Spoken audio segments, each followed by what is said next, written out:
नमस्कार, current नॉमिक्स YouTube online channel में आपका स्वागत है। मैं हूं डॉक्टर अक्षता। डेली करंट अफेयर सीरीज़ का 32 पार्ट लेकर मैं आपके सामने हाजिर हुई हूं। यदि आपने अभी तक हमारे चैनल को सब्सक्राइब नहीं किया है तो जल्दी से सब्सक्राइब कर लीजिए और आप हमारे टेलीग्राम लिंक पर भी हमारे टेलीग्राम चैनल को ज्वाइन कर सकते हैं। इसके साथ साथ अपने इंस्टाग्राम पर भी फॉलो कर सकते हैं, हमारे फेसबुक पेज को भी लाइक कर सकते हैं। आइए अब हम बात करते हैं आज के मुख्य टॉपिक्स के बारे में। हमेशा की तरह हम अपनी वीडियो को शुरू करने से पहले आज का महत्वपूर्ण क्वेश्चन लेंगे। उसके बाद हम देखेंगे मिशन सागर को, जो कि इंडियन नेवी के द्वारा शुरू किया गया है, रक्षा मंत्रालय और विदेश मंत्रालय ने मिलकर। उसके बाद चर्चा में रहा इंडिया चाइना बॉर्डर क्लैश, उसको भी हम देखेंगे, जो कि लद्दाख और सिक्किम में देखने को मिला है। उसके बाद हम बात करेंगे 11 मई को मनाया गया, यानी कल मनाया गया नेशनल टेक्नोलॉजी डे, तो वह क्यों मनाया जाता है और इसकी और डिटेल्स क्या हो सकती हैं। इसके बाद हम बात करेंगे पीओके एंड वेदर फोरकास्ट को लेकर, क्योंकि भारत ने पाक ऑक्यूपाइड कश्मीर के संदर्भ में गिलगिट बाल्टिस्तान मुजफ्फरनगर के लिए वेदर फोरकास्ट जारी किया है। तो ये क्यों अभी चर्चा में है उसको भी हम डिटेल में देखेंगे। इसके साथ साथ इन सभी के ऊपर जो भी मोस्ट एक्सपेक्टेड क्वेश्चंस हो सकते हैं उनको देखेंगे और इसके एनालिटिकल पोर्शन को भी हम डिटेल में देखेंगे। आइए अब हम बात करते हैं आज के क्वेश्चन के बारे में। आज का क्वेश्चन हमारा टिड्डी चेतावनी संगठन यानी लोकस्ट वार्निंग ऑर्गेनाइजेशन को लेकर है। तो आपसे पूछा गया है कि ये जो ऑर्गेनाइजेशन है इसके संदर्भ में कौन से कथन सही हैं। पहला कथन हमारा दिया हुआ है कि टिड्डी चेतावनी संगठन ने राजस्थान के जैसलमेर और श्रीगंगानगर जिले में टिड्डियों की संख्या में तेजी बताई है। कथन दूसरा दिया गया है कि टिड्डी एक प्रकार का उष्णकटिबंधीय कीड़ा यानी कि ट्रॉपिकल वॉर्म है। इसके साथ साथ हमारा तीसरा कथन दिया गया है कि टिड्डी चेतावनी संगठन का मुख्यालय नई दिल्ली में है। तो आपको बताना है कि इसमें से कौन सा कथन सत्य है। क्या ऑप्शन पहला और दूसरा सही है, क्या ऑप्शन दूसरा और तीसरा सही है, क्या ऑप्शन पहला और तीसरा सही है, या फिर सभी गलत हैं। अगेन आपको इसका सही जवाब हमारी इस वीडियो के नीचे कमेंट सेक्शन में प्रोवाइड कराना है। हम बहुत ज़्यादा उत्साहित होते हैं, बहुत ज़्यादा प्रोत्साहित होते हैं जब आप हमारे क्वेश्चंस का जवाब रेगुलरली हमारे कमेंट सेक्शन में प्रोवाइड कराते हैं। हमने इससे पहले आपसे क्वेश्चन पूछा था कश्मीरी केसर को लेकर।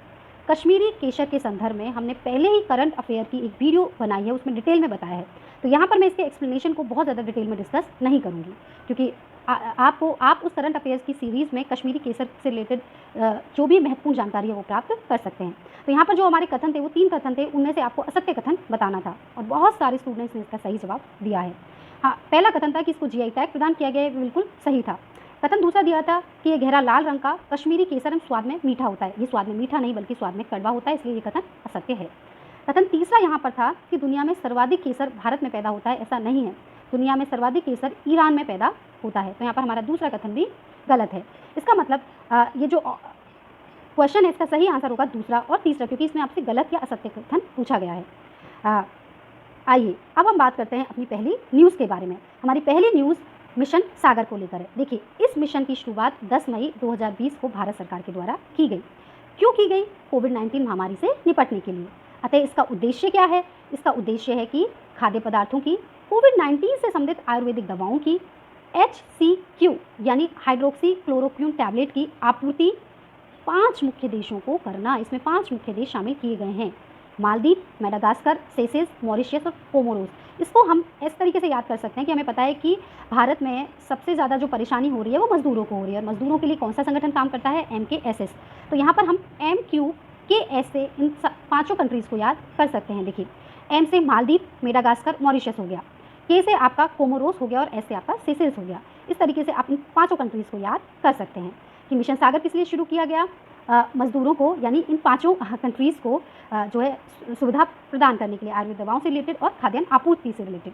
इसको शुरू किसने किया है? रक्षा मंत्रालय और विदेश मंत्रालय ने मिलकर शुरू किया है।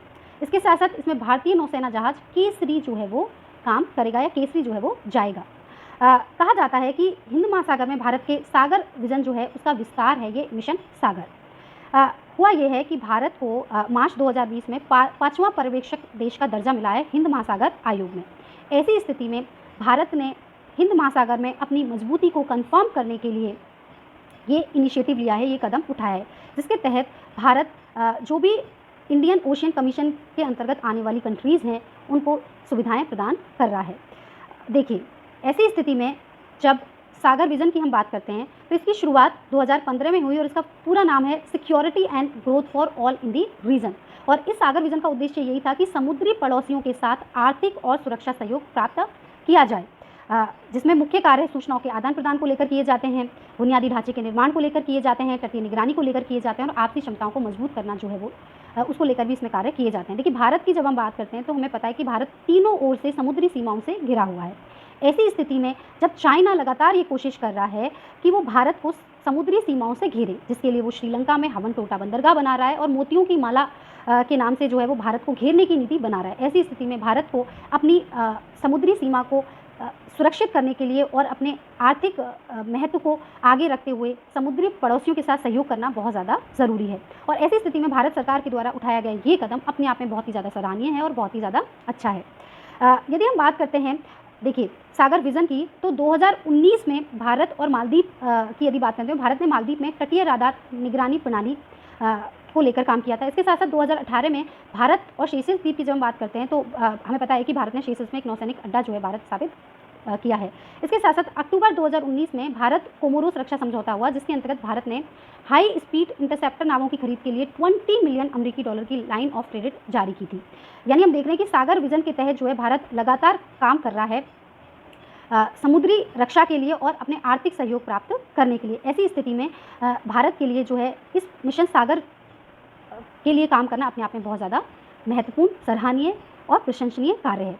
देखिए, ये जो कंट्रीज़ यहाँ पर हमने दे रखी हैं, Seychelles, Union of Comoros, Mauritius, La Reunion, Madagascar, ये सभी जो है इंडियन ओशियन कमीशन की 5 पूर्णकालिक सदस्य कंट्रीज़ हैं, जिसके बारे में हमने पहले भी चर्चा की है। और यहाँ पर हमने भारत की स्थिति देखी कि भारत जो है वो तीनों तरफ से जो है वो हिंद महासागर से घिरा हुआ है। ऐसी स्थिति में जो मिशन सागर है उसके तहत जो नेवी जहाज़ केसरी है वो मालदीव से होते हुए यहाँ पर जाएगा और इन कंट्रीज़ में जो है वो सुविधा प्रदान करेगा। तो ये भारत की स्थिति को इंडियन ओशियन में और भी ज़्यादा मजबूत बनाएगा और जो समुद्री सीमाओं वाले या समुद्री जो राष्ट्र हैं उनके साथ भारत की घनिष्ठता, मित्रता को मजबूत करेगा।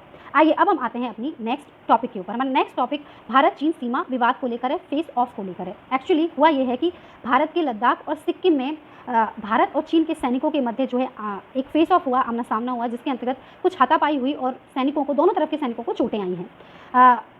और वैसे तो इस मुद्दे को स्थानीय स्तर पर हल कर लिया गया बातचीत के बाद और सैनिकों को वहाँ से हटा दिया गया। अच्छा, ये विवाद है क्या और ये विवाद को लेकर क्वेश्चन रेगुलरली जो है आते हैं आपके मेंस में, जो है एनालिटिकल पोर्शन के ऊपर बहुत ज़्यादा क्वेश्चन जो है इस टॉपिक में से आते हैं। देखिए, जब हम लद्दाख की यहाँ पर बात करते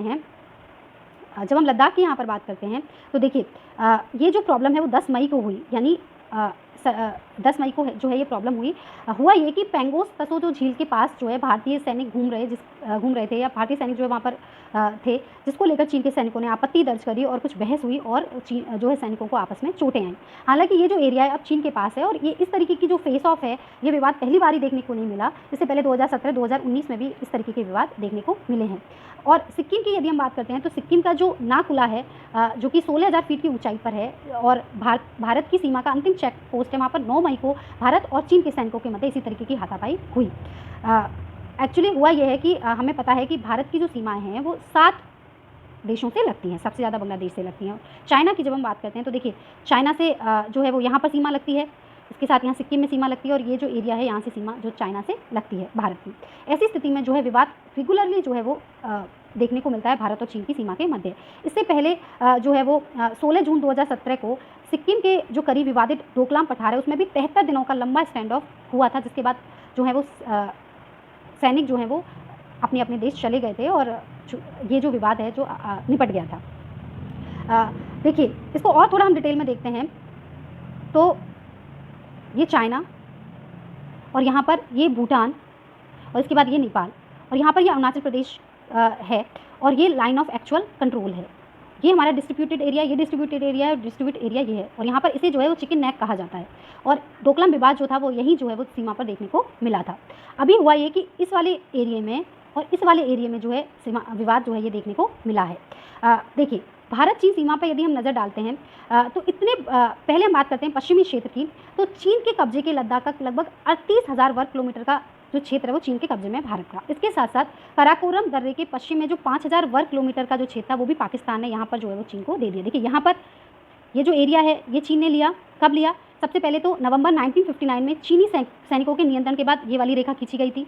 उसके बाद 1962 में जब भारत और चाइना का युद्ध हुआ तो ये पूरा जो अक्साई चीन वाला जो एरिया है, ये पूरा जो एरिया है वो चीन के कब्जे में आ गया है। ये पूरा चीन के द्वारा जो है ऑक्यूपाइड कर लिया गया है। इसके साथ साथ ये वाला जो कराकोरम दर्रे का ये वाला जो एरिया है, इसे भी 1963 के आसपास जो है वो पाकिस्तान ने चीन को गिफ्ट कर दिया, क्योंकि ये पाक अधिकृत क्षेत्र के अंतर्गत आता है। इसके बाद हम पूर्वी क्षेत्र की बात करते हैं, तो पूर्वी क्षेत्र का लगभग 90,000 वर्ग किलोमीटर का जो एरिया है, उस पर चीन जो है अरुणाचल प्रदेश का उस भूभाग पर जो है वो कब्जे की बात जो है चीन करता है।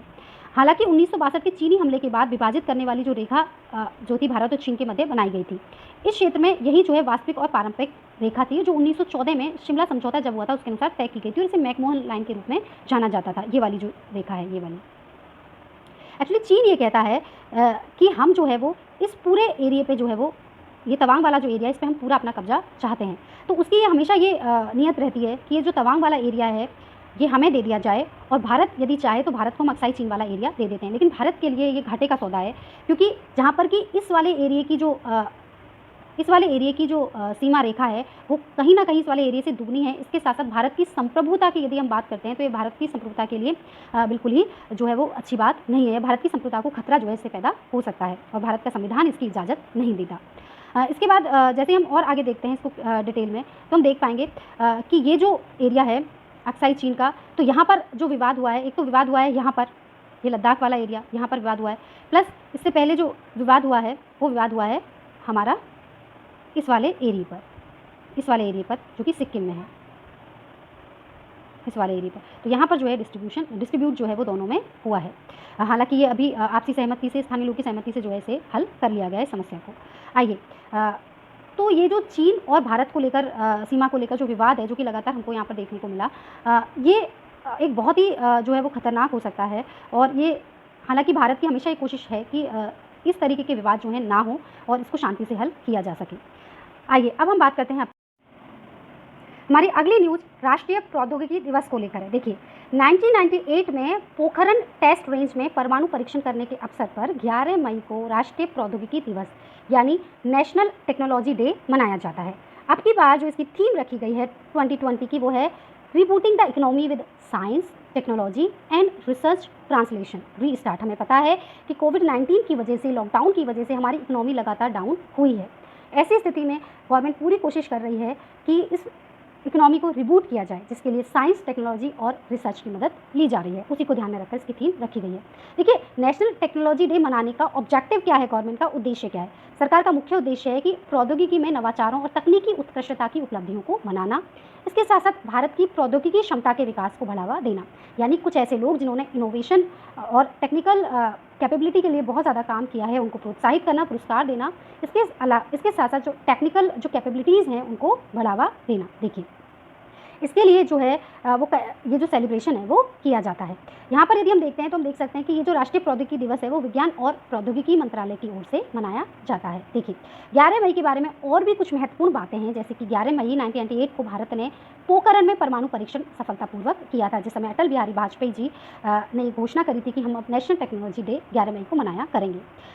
इस परमाणु परीक्षण का नाम शक्ति 1 न्यूक्लियर मिसाइल थी। ये शक्ति 1 न्यूक्लियर मिसाइल था, इसको पोखरण 2 भी कहते हैं, और ऑपरेशन शक्ति कोड नेम भी इसका नाम दिया गया था। हालांकि पोखरण में किया गया पहला परीक्षण नहीं बल्कि दूसरा परीक्षण था। पहला परीक्षण 1974 में किया गया था पोखरण 1 के नाम से, और उसका नाम ऑपरेशन स्माइलिंग बुद्धा रखा गया था। ये पहला, इसके साथ साथ 11 मई को पहला स्वदेशी विमान हंसा 3 का भी परीक्षण बेंगलुरु में किया गया था। ये जो नेशनल एरोस्पेस लेबोरेटरीज है उसने भारत का पहला इंडिजीनस एयरक्राफ्ट परीक्षण किया था, तो इसलिए भी 11 मई बहुत ज़्यादा इंपॉर्टेंट है। इसके साथ साथ त्रिशूल मिसाइल का सफल परीक्षण भी DRDO के द्वारा 11 मई को किया गया। ज़मीन से हवा में तेज़ी से मारने की क्षमता त्रिशूल मिसाइल रखता था। तो यहाँ पर 11 मई अपने आप में बहुत ज़्यादा इंपॉर्टेंट है। हालांकि 11 मई को मनाने के पीछे मुख्य कारण 1998 में हुए पोखरण टेस्ट रेंज में परमाणु परीक्षण ही है, लेकिन उसके अलावा 11 मई अपने आप में बहुत ज़्यादा इंपॉर्टेंट है। अब कोविड-19 के दौरान जब हमें इकोनॉमी को बूस्ट करने की ज़रूरत है, तो उसी को ध्यान में रखकर जो है अब की बार नेशनल टेक्नोलॉजी डे मनाया गया है। देखिए इसके अंतर्गत और क्या काम किया जाता है, इसके अंतर्गत भारत के राष्ट्रपति के द्वारा जो है वो राष्ट्रीय प्रौद्योगिकी पुरस्कार प्रदान किए जाते हैं, और technology development board of India जो है इन अचीवर्स को नेशनल अवार्ड से सम्मानित करती है। तो हमने देखा कि एक नेशनल टेक्नोलॉजी डे कब मनाया जाता है, क्यों मनाया जाता है, इसकी थीम क्या है। देखिए डायरेक्ट जो क्वेश्चन है इसकी थीम को लेकर भी आ सकते हैं, क्योंकि इसकी थीम रीस्टार्ट है जो अपने आप में जो है इंपॉर्टेंट है, और कोविड-19 के दौरान इस दिवस को मनाया गया है, और इसकी जो थीम है वो भी कोविड-19 से रिलेटेड ही रखी गई है, तो अपने आप में बहुत ज़्यादा इंपॉर्टेंट हो जाता है। आइए अब हम बात करते हैं अपनी अगली न्यूज़ के ऊपर। हमारी अगली न्यूज़ पीओके एवं मौसम पूर्व अनुमान को लेकर है, यानी पाक ऑक्यूपाइड कश्मीर और वेदर फोरकास्ट को लेकर है। एक्चुअली हुआ ये है कि भारतीय मौसम विभाग ने अपने मौसम बुलेटिन में पीओके इलाके को शामिल किया है। क्यों किया है? क्योंकि हमें पता है कि अनुच्छेद 360 हटने के बाद भारत ने जो है जम्मू कश्मीर और लद्दाख को यूनियन टेरिटरी बना दिया। इसके बाद जो है पीओके में जो है मौसम विभाग के द्वारा मौसम बुलेटिन जारी करना अपने आप में बहुत ही ज़्यादा इंपॉर्टेंट है। इसको लेकर जो है क्वेश्चन आने की संभावना लगातार रहती है और एनएलटी का क्वेश्चन तो यहाँ से आ ही सकता है। लगभग 5 मई से जो है ये जारी किया गया और पाक के कब्जे वाले कश्मीर स्थित इन शहरों को जो है, जिसमें से एक है बालिस्तान, एक है गिलगिट और एक है मुजफ्फरनगर, उसको उत्तर कश्मीर डिवीज़न में शामिल किया गया। देखिए उत्तर पश्चिम डिवीज़न में वैसे 9 उपमंडल आते हैं, जिसमें से अब जो है ये पाक ऑक्यूपाइड जो कश्मीर है उसका ये डिवीज़न भी आएगा, जिसमें से एक जम्मू कश्मीर है, हिमाचल प्रदेश है, उत्तराखंड है, दिल्ली चंडीगढ़ हरियाणा है, पंजाब है, पूर्वी उत्तर प्रदेश है, पश्चिमी उत्तर प्रदेश है, पूर्वी राजस्थान, पश्चिमी राजस्थान मुख्य हैं। हर दिन जारी होने वाले बुलेटिन में पीओके में मौजूद गिलगिट, बालिस्तान और मुजफ्फरनगर का मौसम पूर्वानुमान दिखाया गया है। तो यहाँ पर आपको क्वेश्चन जो है डायरेक्टली पूछा जा सकता है कि कहाँ कहाँ का मौसम पूर्वानुमान बताया गया। तो हमें पता है कि पीओके के 3 मुख्य शहर हैं, प्लस ये किस डिवीज़न में आता है, ये उत्तर पश्चिम डिवीज़न में आता है। इसमें कितने उपमंडल हैं? इसमें टोटल 9 उपमंडल हैं। वर्तमान में भारतीय मौसम विभाग के डायरेक्टर जनरल मृत्युंजय महापात्रा हैं। तो हमने देखा कि पीओके में ये जो वेदर फोरकास्ट किया गया है ये अपने आप में इम्पॉर्टेंट है। अच्छा, इम्पॉर्टेंट क्यों है? क्योंकि हुआ ये कि पीओके ने ये कहा है कि पाकिस्तान के सुप्रीम कोर्ट ने गिलगिट और बालिस्तान में चुनाव कराने की घोषणा की है, जिसके तहत ये कहा गया है कि पीओके में अब हम क्या कराएंगे? चुनाव कराएंगे। तो ऐसी स्थिति में ये भारत की संप्रभुता को खतरा पैदा करता है और भारत ने इसी को ध्यान में रखकर जो है ये कदम उठाया है।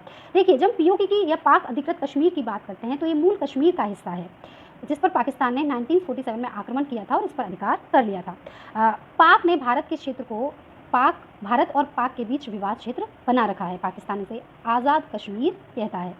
हालांकि यदि हम यूएनओ की या संयुक्त राष्ट्र संघ की बात करते हैं तो उसने इस क्षेत्र को पाक प्रशासित कश्मीर या पीओके में रेखांकित किया है। देखिए, इसको थोड़ा मैप में देखते हैं तो हमारे लिए और ज़्यादा ईजी हो जाएगा इसको समझना। देखिए, ये पीओके है, ये पाकिस्तान है, ये जम्मू कश्मीर, ये लद्दाख का एरिया है, ठीक है। तो यहाँ पर ये जो एरिया है पूरा ये पीओके के अंतर्गत आता है और ये जो कराकोरम दर्रे वाला जो एरिया था ये पाकिस्तान ने चाइना को गिफ्ट कर दिया था 1963 में। देखिए, इसकी पीओके की एक ब्रीफ हिस्ट्री देखते हैं तो हम देखते हैं कि अगस्त 1947 में हम आज़ाद हुए और भारत पाकिस्तान अलग हुआ। उस समय अक्टूबर 1947 में सबसे पहली बार कश्मीर पर जो है आक्रमण हुआ है, कश्मीर बार हुआ, जिस पर पाकिस्तान ने कहा कि कश्मीर को जो है हम ले लेंगे या ये हमारा जो है वो होना चाहिए। ऐसी स्थिति में जनवरी 1948 में यूएन ने यानी यूनियन नेशंस ने ये ऑर्डर निकाला और सीज़ फायर का और कहा कि living part of Jammu Kashmir का जो पार्ट है वो पाकिस्तान की साइड जो है वो आ गया है, पाकिस्तान ऑक्यूपाइड कश्मीर इसको कहा जाएगा। देखिए, इस एरिया को यानी भारत जब लड़ाई हो रही थी तो भारत की सीमा भारत के सैनिक यहाँ पर थे, पाकिस्तान के सैनिक यहाँ पर थे, यानी पाकिस्तान के पास ये पूरा एरिया था। तो इस पूरे एरिया को यहीं पर सीज़ फायर कर दिया गया, यहीं पर जो युद्ध विराम कर दिया गया, रोक दिया गया और ये जो पूरा एरिया है ये पाकिस्तान के पास चला गया और इसको पाक ऑक्यूपाइड क्षेत्र जो है वो घोषित कर दिया गया।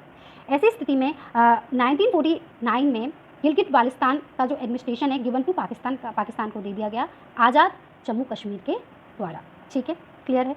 उसके बाद 1963 में पाकिस्तान जो है उसने ये जो कराकोरम वाला ट्रैक है वो चाइना को दे दिया और चाइना ने इसके ऊपर जो है वो काम भी शुरू कर दिया है ना, यहाँ पर जो कनेक्टिविटी के लिए काम भी शुरू कर दिया गया है।